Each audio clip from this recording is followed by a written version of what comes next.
لیکن میں نہیں سمجھتا کہ ابھی پیپلز پارٹی ایسی کسی پوزیشن میں ہے، ایسے کوئی ایڈونچر کرنے کی پوزیشن میں ہے کہ وہ اتحاد توڑ دے۔ وہ اپنی ناراضگی کا اظہار کر سکتی ہے، وہ اپنی چارٹر آف ڈیمانڈ رکھ سکتی ہے، وہ اپنے ڈسپلیئر کنوے کر سکتی ہے،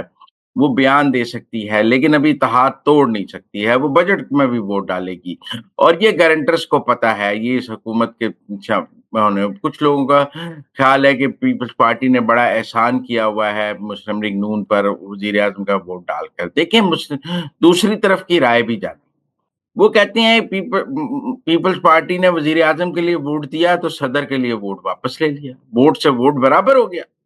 آپ نے وزیر اعظم کے لیے ووٹ ڈالا، جواب میں مسلم لیگ نون نے آصف زرداری کو صدر کے لیے ووٹ ڈالا۔ دونوں ووٹ 5-5 سال کے لیے ہیں۔ نہ مسلم لیگ نون صدر کے لیے ووٹ واپس مانگ رہی ہے، نہ پیپلز پارٹی کو وزیر اعظم کے لیے ووٹ۔ جس نے بھی یہ اگریمنٹ کرایا ہے، اس نے اگر ان کے صدر کو ووٹ ڈلوائے ہیں تو ان کے وزیر اعظم کو اسی شرط پہ ڈالے گئے نا کہ آپ کے صدر کو ووٹ ڈلیں گے، تو ووٹ سے ووٹ برابر ہے۔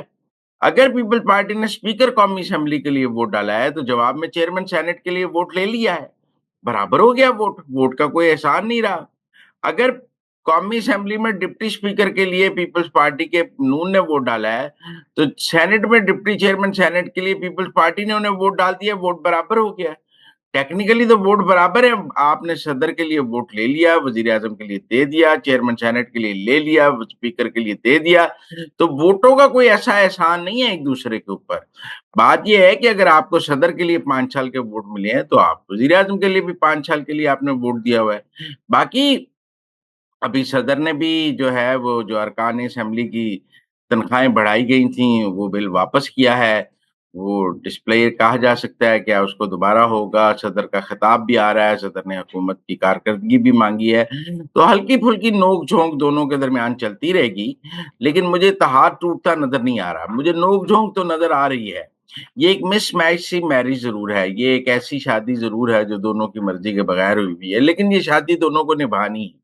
ابھی یہ شادی ٹوٹنے کا کوئی ہمیں منظرنامہ نظر نہیں آتا ہے۔ بلاول بھٹو کو اس کا اندازہ ہے، انہوں نے کافی دباؤ ڈال کر دیکھ لیا ہے، انہیں سمجھ آ گئی ہے کہ نون میں تو مسلم لیگ نون نے کوئی سپیس نہیں دینی۔ آپ جتنا مرضی دباؤ ڈال لیں، آپ وفاقی حکومت توڑوا دیں، نون نے پنجاب میں آپ کو سپیس نہیں دینی ہے۔ آپ وفاقی حکومت ٹوٹتی ہے تو مسلم لیگ نون کو کوئی فرق نہیں پڑتا، وہ قومی اسمبلی کے الیکشن دوبارہ کرا لیں گے، لیکن پنجاب میں سپیس نہیں دیں گے۔ پنجاب میں ان کی اپنی اکثریت موجود ہے، جیسے پیپلز پارٹی کی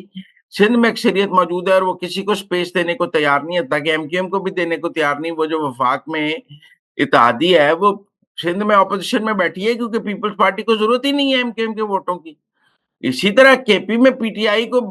مرکز میں مولانا فضل الرحمان سے اتحاد کی دائی ہے، لیکن کے پی میں ووٹوں کی ضرورت نہیں ہے تو فضل الرحمان صاحب کو کوئی شیئر دے رہے ہیں۔ سیاست میں ایسے ہی ہوتا ہے، جہاں آپ کے ووٹوں کی ضرورت نہیں ہے وہاں آپ کو کوئی کار خیر صدقہ خیرات تو نہیں دیا جاتا۔ تو پنجاب میں تو مسلم لیگ نون کو پیپلز پارٹی کے ووٹوں کی ضرورت نہیں ہے۔ مریم نواز کہتی ہیں میری اپنی اکثریت موجود ہے، پیپلز پارٹی مجھ پر غیر ضروری دباؤ نہ ڈالے کہ وفاق میں ووٹ دیا ہوا ہے لہذا پنجاب میں شیئر دے دیں، وہ نہیں ہو۔ باقی پیپلز پارٹی اس پورے نظام کی سب سے بڑی بینیفیشری، آپ دیکھیں صدر ان کے پاس، چیئرمین سینٹ ان کے پاس، ڈپٹی اسپیکر قومی اسمبلی ان کے پاس، وہ واحد جماعت ہے جس کے پاس چاروں صوبوں میں حکومت ہے۔ 2 صوبوں میں وزیر اعلیٰ ہیں، سندھ اور بلوچستان کے وزیر اعلیٰ پیپلز پارٹی کے ہیں، پنجاب اور کے پی میں گورنر پیپلز پارٹی کے ہیں۔ کسی اور سیاسی جماعت کے پاس چاروں صوبوں میں اتنے بڑے عہدے موجود ہیں؟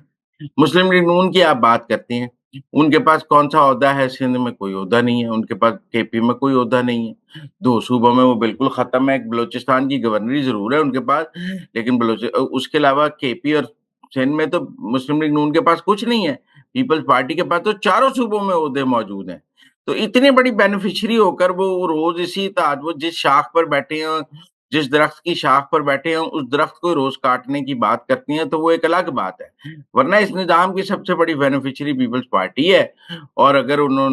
وہ اس کو نہیں سمجھتے ہیں تو مجھے نہیں لگتا مسلم لیگ نون کو بلیک میل ہوگی اس وقت پیپلز پارٹی سے۔ انہیں پیپلز پارٹی کے سٹیکس کا اندازہ ہے، اور اگر خالی قومی اسمبلی کے الیکشن دوبارہ ہوتے ہیں تو یہ بھی مسلم لیگ نون کا فائدہ ہے، کیونکہ اس صورت میں پنجاب میں ان کی حکومت موجود ہے، ضمنی انتخاب انہوں نے سارے جیتے ہیں، وہ اب زیادہ پنجاب جیت کر آ جائیں گے، اور شاید پیپلز پارٹی کو اندازہ ہوگا کہ وہ ان کے پاس جتنی سیٹیں ہیں دوبارہ اتنی سیٹیں جیتنا بھی مشکل ہو جائے گا، کیونکہ جو پنجاب سے انہوں نے جو سیٹیں جیتی ہوئی ہیں وہ سیٹیں بھی ان کے لیے دوبارہ جیتنا مشکل ہو جائے گا۔ تو اس لیے مجھے نہیں لگتا کہ کوئی اتحاد ٹوٹنے کا خطرہ ہے،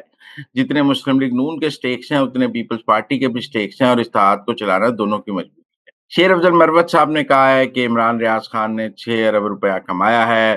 فرنٹ مین کے ذریعے، اور اس سارے کے اوپر دیکھیں عمران ریاض خان کے مالی معاملات پر اب بہت سے سوالات اٹھ رہے ہیں۔ وہ کل تک لوگوں سے رسیدیں مانگتے تھے، وہ کل تک لوگوں پر کرپشن کا الزام لگاتے تھے، اب پی ٹی آئی کی جانب سے، پی ٹی آئی کے مختلف حلقوں کی جانب سے ان کے اوپر کرپشن کے الزام لگ رہے ہیں۔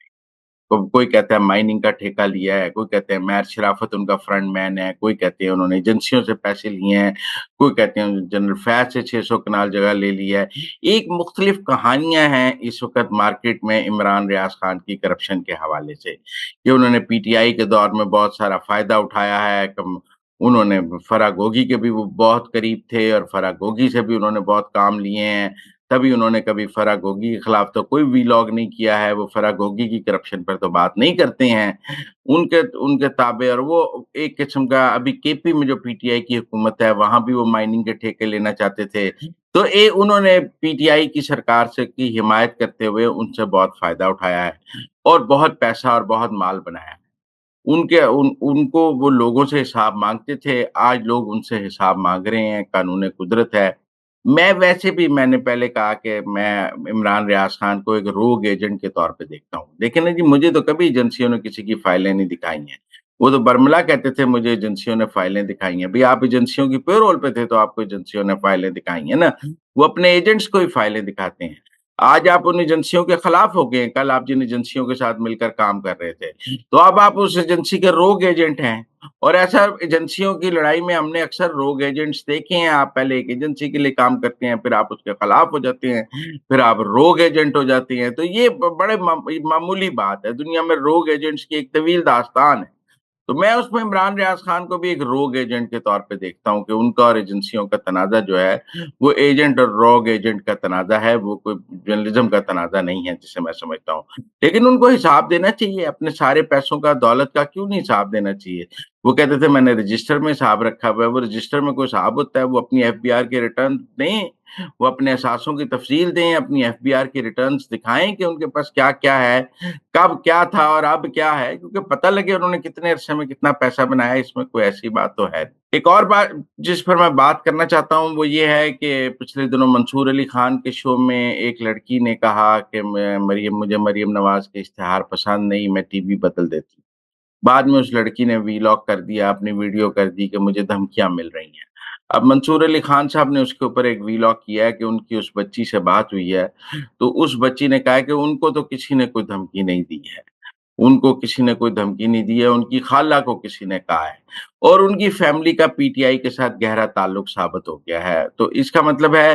کہ وہ ایک پی ٹی آئی فیملی سے تعلق رکھتی تھیں، ان کی فیملی کے political stakes P T I کے ساتھ ہیں، ان کی فیملی کے سوشل میڈیا ہینڈل سارے پی ٹی آئی کے لیے استعمال ہوتے ہیں۔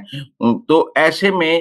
پی ٹی آئی کو سیاست پہ بچوں کو استعمال نہیں کرنا چاہیے۔ میں اس بات کے سخت خلاف ہوں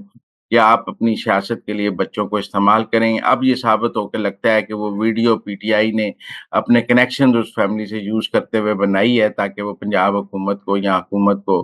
یا ریاست کو بدنام کر سکے۔ یہ کوئی اچھی بات نہیں ہے۔ آپ کے لڑکی نے ایک رائے کا اظہار کیا، پاکستان کے مین سٹریم میڈیا میں وہ رائے جو ہے وہ چلی، وہ اس وقت حکومت پنجاب کا ترجمان وہاں موجود تھا، کسی نے کوئی بات نہیں کی، آزادی اظہار تھا، لیکن اس کے بعد جو گندی سیاست اس خاندان کی طرف سے شروع کی گئی ہے، اس بچی کی طرف سے اور اس کی فیملی کی طرف سے، وہ بہت بری ہے۔